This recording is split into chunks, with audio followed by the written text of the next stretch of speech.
Okay, here's how to add some text to a photograph using either Photoshop or a online photo editing program. So here's an example. I've got a simple picture with a recipe of zucchini soup, and see how it's got images. Sorry, it's got an image in the background and it's got layers of text. I'm just going to show you how to add this lower left-hand side here. So in Photoshop, you need to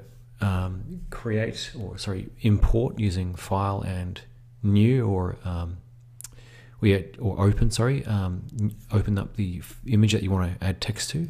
Once you've done that, you see on the right-hand side, if you've got this panel open, you see layers. Well, you can either create a new layer, or just simply go over here on the left and click on the T for text.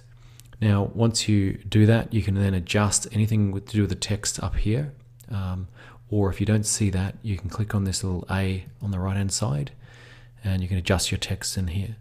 So click wherever you want to put that stuff. Now, I also recommend that you use a text edit program and just take away all the formatting, so there's no formatting. Here's the example text I'm going to use. I'm going to Control copy that. That could be text edit or WordPad or something like that. Go back over here onto the document, click V. Now the text is too big, so I'm going to just keep clicking until everything's highlighted with the left click. And I'm going to go up here, and then you can just drag on this little text icon thing across to the left and it will shrink it all down, which is nice. And then click on this little icon here, move it across to where it is you want, etc. It's probably slightly too big. Adjust the text again, and then I'm going to decrease the size just a fraction, maybe to, I don't know, 16 or something, 15, that'll do. Now it's all kind of bold, but I don't want it all bold, so I'm going to highlight the text that I don't want bold, and I'm going to unbold that here. Simple stuff, really. So now you'll see that it kind of looks pretty close to what we had over on this one here, and you can adjust it. Right, so it's just an example. Now, if you don't have Photoshop, which is really expensive, what you need to do is open up a service called PhotoFlexer. You can do a Google search for online photo editing, and you'll pretty much come up with photoflexer.com. You'll see a link in the description below. Upload the image. You don't have to log in or anything. It's not too bad. I've tried a few different ones. Then you want to add text. So click on text, then Control Paste or V, whatever it is your text is in there. Now you'll see here that the text will kind of look, well, most of these photo apps, to be honest, look a bit hideous. But we're going to drag it right down, increase the size of it a little bit.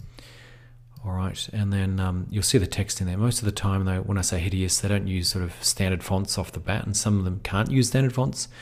But when the text options on the right-hand side open up, you want to make the background transparent, and then obviously it's black on white, so you don't want that. You want to click this one here, just an example, and I'm going to make the text color white because it's a darker background, but obviously it's still not that good a font, so I just want to change that to, I don't know, what did I have over here? Helvetica Neue, but I'm not sure if they'll have that. They might. Where are we? Doesn't matter, I'll just use Tahoma, that's fine. And you'll see there that you might need to adjust a few bits and pieces, but basically you get the general idea. It's in there. You can adjust obviously how you want things, and then save, and that's pretty much how you do it. Like, that's not a bad option, really. Obviously Photoshop gives you a heck of a lot more power because you can export it and save the file sizes and all that sort of thing, compress them. But hopefully that's helped somebody, and yeah, take care, see ya.